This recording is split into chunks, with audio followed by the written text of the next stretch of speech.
नमस्ते बच्चों। अब नेक्स्ट एक गज़ल है जो फिराद गोरखपुरी की है और इसमें ये जो बताया गया है यहाँ पर कि फिराद गोरखपुरी ने रुबाइया और गज़ल दोनों लिखा है। अब एक गज़ल है, गज़ल में यहाँ पर कहा कि नौरस गुंचे पंखुड़ियों की, पहला जो है यहाँ पर नौरस गुंचे पंखुड़ियों की, नाजुक गिरे खोले हैं या उड़ जाने को रंगों गुलशन में पर तोले हैं। कहने का अर्थ यहाँ पर यह है कि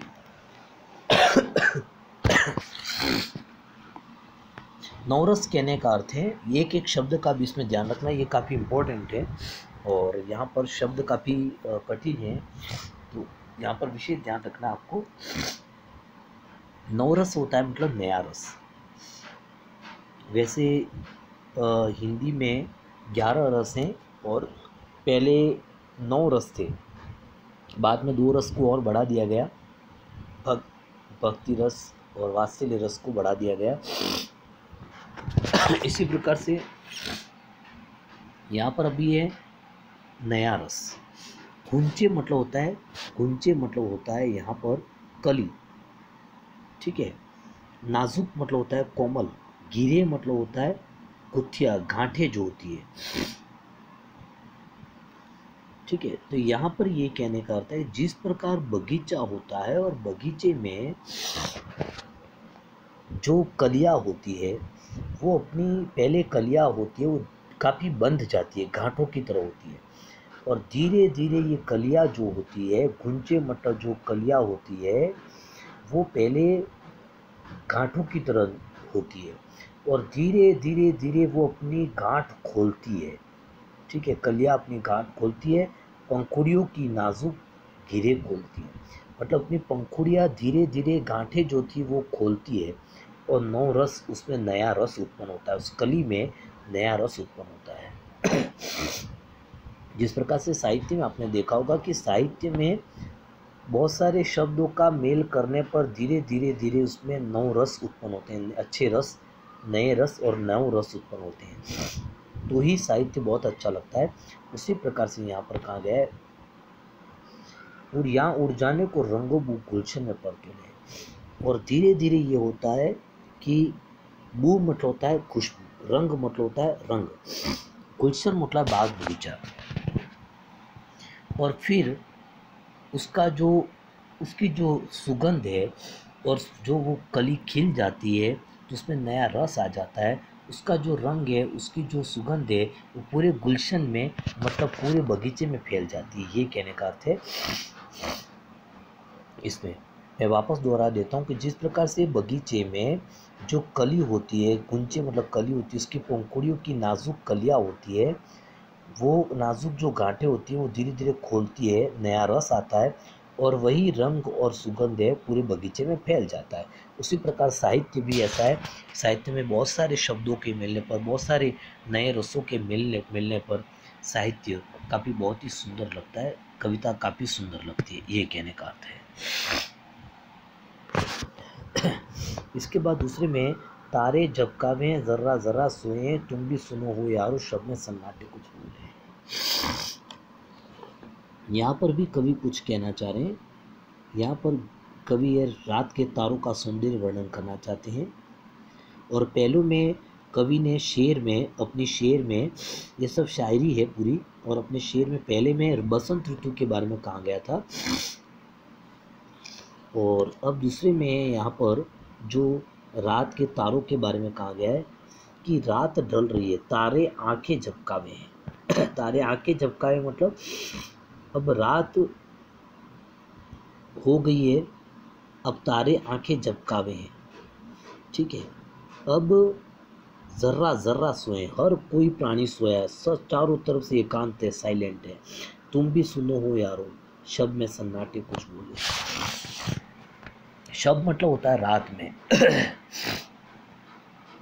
और सन्नाटा भी कुछ कह रहा हो ऐसे लगता है, जैसे कि अपनी कोई वेदना प्रकट कर रहा हो, कुछ न कुछ चारों तरफ सन्नाटा है, सन्नाटा रहता है। तो हम दिन में आंगन में खड़े रहते हैं तो हमें कोई व्यतीत नहीं होता है, रात में आंगन में खड़े रहते हैं तो हमें कुछ न कुछ ध्यान नजर आता है। उसी प्रकार से रात की स्थिति के बारे में कहा गया कि रात में आंखें जब तारे जब काफ़ी बिल्कुल तारे रात ढल रही है, तारे आंखें झपका रहे हैं, चमक रहे हैं, और ज़रा ज़रा सभी लोग सोए हैं, तुम भी सुनो हो यारो, हे यारो, ये दोस्तों हे मित्रों, तुम भी सुनो कि रात में कोई न कोई कुछ बोल रहा है, सन्नाटा भी कुछ कह रहा है, ऐसा लगता है। तीसरे में यहाँ पर फिर कहा गया है कि कवि अपनी किस्मत पर और खुद पर कहना चाह रहा है। कवि कहता है कि हम हो या हमारी किस्मत हो, हमारी दोनों एक ही काम है। हमारी किस्मत का और हमारा मेरा खुद के कवि का और किस्मत का, दोनों का एक ही काम है। किस्मत हमको रो ले गए हैं और हम किस्मत पर रोते हैं। मैं अपनी किस्मत पर रोता हूँ और किस्मत है वो मेरी किस्मत पर रोती है, ऐसा कहा गया। मतलब कवि खुद पर दोषारोपण कर रहे हैं और कह रहे हैं कि किस्मत और हम दोनों का एक ही काम है, वो भी रोना है। और वो कैसा है कि किस्मत मेरे पर रोती है और मैं किस्मत पर रोता हूँ, ये यहाँ पर कहा गया है। इसके बाद, जो मुझको बदनाम करें काश वे सोचे वे अपना पर्दा खोलें, वो यहाँ अपना पर्दा खोलें। कोई लोग ऐसे होते हैं जो अपनी वाहवाही दूसरों की वाहवाही सहन नहीं कर पाते हैं। तो संसार में कुछ लोग बदनाम करना चाहते हैं, ऐसे निंदक लोग होते हैं। तो जो मुझको बदनाम कर रहे हैं, कुछ लोग हैं वो कवि को बदनाम करना चाहते हैं। जो मुझको बदनाम करें काश वे इतना सोच लें, जो मतलब मेरे को बदनाम करने की कोशिश कर रहे हैं वे काश इतना सोच लें कि मेरा पर्दा खोले हैं या अपना पर्दा खोले हैं। मेरा पर्दा खोले हैं या अपना पर्दा खोले हैं कहने का अर्थ है कि वो मेरी जो व्यक्तिगत वास्तविक स्थिति है उसको खोलने की कोशिश कर रहा है, या अपने खुद का पर्दा खोलने की कोशिश कर रहा है। मतलब खुद कैसा है, अब मेरा मित्र माना की निंदा कर रहा है, या मेरा कोई संबंधी निंदा कर रहा है, या मेरा कोई संसार के दूसरे कोई प्राणी अगर दूसरे कोई लोग अगर निंदा कर रहे हैं, तो अब ये कवि को एहसास हो रहा है कि ये लोग वास्तव में कैसे हैं। तो वो अगर मेरा पर्दा मतलब मेरी वास्तविकता अगर खोलने की कोशिश कर रहे हैं, मेरे बारे में कुछ कहना चाह रहे हैं, तो वो अपनी खुद की वास्तविकता खोल रहे हैं, ऐसा लग रहा है। इसके बाद ये कीमत भी अदा करें हम बदरुस्ती होशो आवाज़, तेरा सौदा करने वाले दीवाने भी हो लें। कहने का अर्थ ये कि कवि यहाँ पर ये कह रहा है कि बदरुस्ती ए होशो हवास, मतलब पूरे होश हवास में कवि कहना चाह रहा है, बदरुस्ती ए होशो हवास में मैं पूरे विवेक से कहना चाह रहा हूँ कि मैं कीमत भी अदा कर रही हूँ, मैं कुछ कीमत अदा करना चाह रहा हूँ, मूल्य चुकाना चाह रहा हूँ। तेरा सौदा करने वाले दीवाना भी हो ले। दीवाना मतलब प्रेमी, और सौदा करने वाला मतलब चाहना वाला। कवि कहता है कि मैं पूरे होश हवास में प्रेम के लिए कीमत अदा करना चाहता हूँ, और मैं तुम्हारे प्रेम का सौदा करने वाले हैं, उसके लिए हम दीवाना भी बनने को तैयार है। कवि कहता है कि जो प्रेमी है वह समाज की नज़रों में पागल होता है।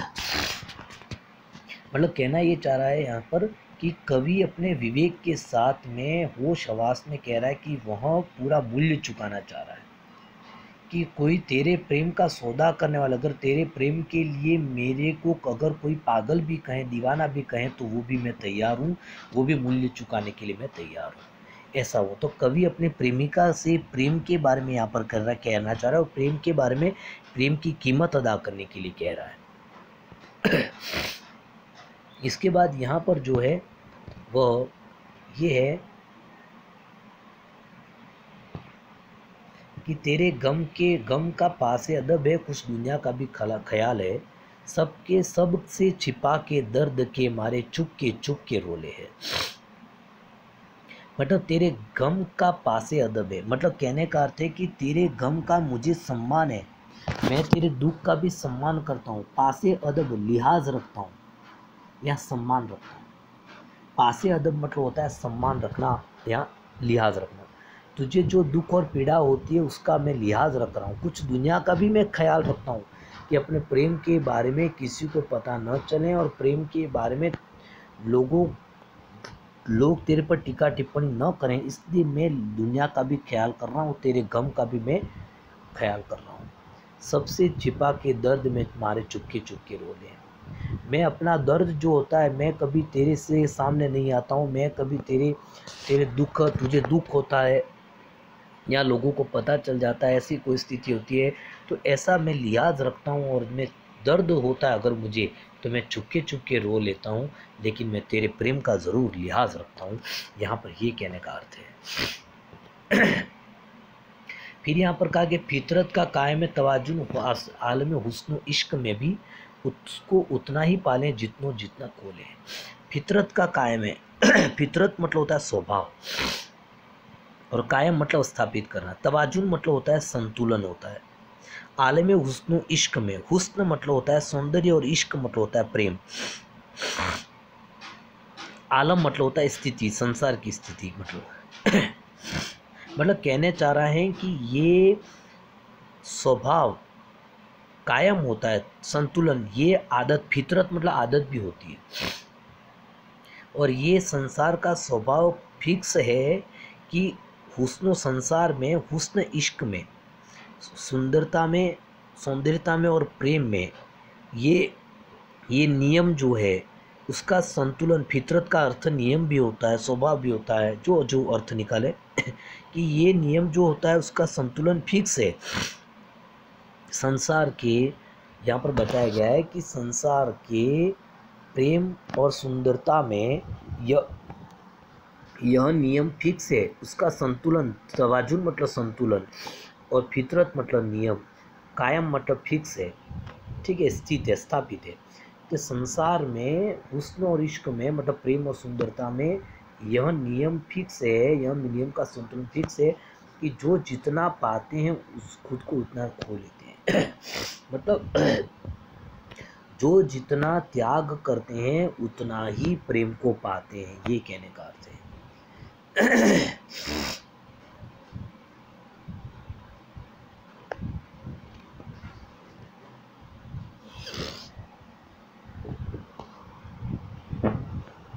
ये कहने का अर्थ है यहाँ पर, फितरत का कायम है तवाजुन आलम हुस्न इश्क में भी उसको इतना ही पाते हैं खुद को जितना खोले। फिर यहाँ पर कहा गया है कि आब ताब अशआर न पूछो तुम भी आंखें रखो हो यारो। आब ताब अशआर न पूछो मतलब तुम मेरे शेयर की, यहाँ पर फिर कहा गया है कि शेयर, लोग अगर शेयर की तारीफ करते हैं तो वो कह रहा है कि तुम मेरे शेयर की आबताब, ऊपर की चमक दमक को मत पूछो। आबताब अशआर मतलब ऊपर की चमक दमक को मत पूछो कि ऊपर शेयर वास्तव में तुकबंदी है, अच्छे शब्द है, तो ऐसे मत पूछो कि तुम्हारे वास्तव में यार शेयर कैसे हैं, शेयर बहुत अच्छे हैं, ऐसा मत पूछो। तुम भी आंखें रखो, तुम भी ध्यान से देखो, ये जगमग बेतों की दमक है। बेत मतलब शेर होता है। ये जो शेर जो चमक रहा है वो मेरे दिल के आंसू रो रहे हैं, मेरे दिल की जो भावनाएं हैं वो यहाँ पर आ गई है, इसलिए ये शेर बहुत अच्छे लग रहे हैं। तो ये शेर की जो ऊपर की चमक दमक को मत देखो, ये कहना, तुम आंखों से जो देख रहे हो तो मेरे शेर की ऊपर की चमक दमक को मत देखो। ये बेत मटे शेर की जो चमक दमक दिखाई दे रही है, वो ऊपर की चमक दमक दिखाई दे रही है, वो मेरे अंदर की मन की रोने की भावनाएं हैं, मेरे अंदर की मोती रोले हैं, मतलब अंदर की भावनाओं के कारण ही मेरे ये शेर अच्छे बन रहे हैं, ये कहने का अर्थ है।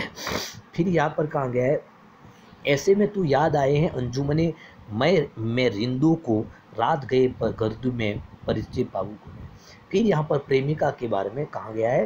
देखो, पहले में कहा गया है साहित्य के बारे में, कविता के बारे में, बगीचे के उदाहरण को लेकर, दूसरे में रात के बारे में कहा गया है, तीसरे में अपनी किस्मत के बारे में कहा गया है, चौथे में जो अपने उसको बदनाम करने की कोशिश कर रहे हैं उनके बारे में कहा गया है, और यहाँ से फिर ये कहा गया कि केवल प्रेम के बारे में कहा गया है, केवल प्रेम के बारे में ही कहा गया है।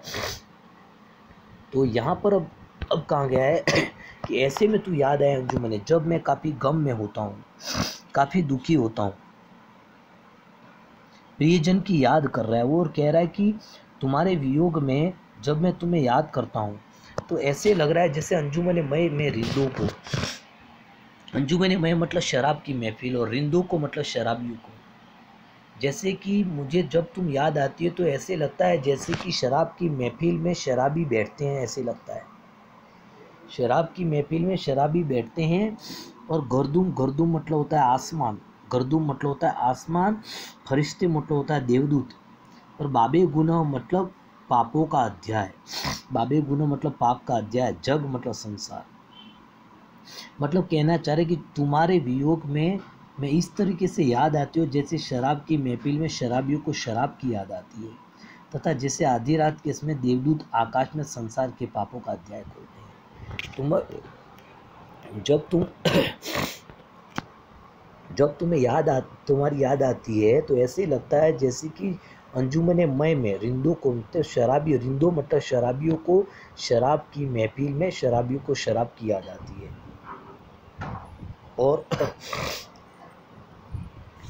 और फिर यहाँ पर कहा गया है,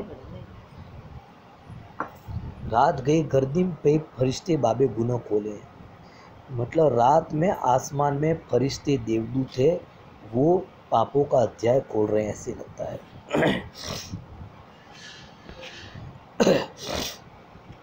इसके बाद अंतिम जो है यहाँ पर क्या कहा गया, अंतिम में यहाँ पर कहा गया है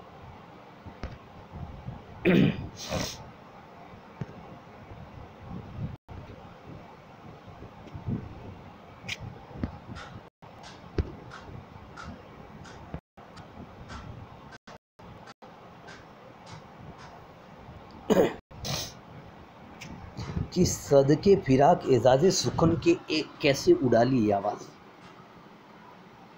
मतलब कहने का अर्थ ये है कि सदके फिराक, सदके होता है कुर्बान, और एजाज सुकून का अर्थ होता है, एजाज सुकून यहाँ पर है उसका अर्थ होता है बेहतरीन काव्य, और पर्दा होता है चरण। मतलब यहाँ पर उसने अपनी शेर में, शायर ने अपनी शायरी पर ही मुग्ध हो गया है, शायर अपनी शायरी पर ही, खुद की शायरी पर मुग्ध हो गया है। फिराक गोरखपुरी कहते हैं, सदके फिराक, फिराक गोरखपुरी कहते हैं कि मैं अपनी गज़लों पर कुर्बान हो गया हूँ। सदके मतलब कुर्बान हो जाना, मुग्ध हो जाना। मैं अपनी जो बेहतरीन काव्य है, एजाज सुकून, एजाज सुकून मतलब मेरे बेहतरीन काव्य पर मैं खुद है वो मुग्ध हो गया हूँ। मैंने कभी ऐसा आश्चर्य होता है कि कैसे उड़ाली आवाज़, ये शायरी कैसे बन गई है, मेरे खुद को भी कभी कभी आश्चर्य हो जाता है। इन गज़लों के पर्दों में मीर की गज़लें बोले हैं, इन गज़लों के पर्दों में, इन गज़लों के पीछे कभी ऐसा लगता है कि मीर, मीर भी यहाँ पर एक शायर का नाम है, तो मीर की गज़लें हैं ऐसा लगता है मेरे को। यहाँ पर ये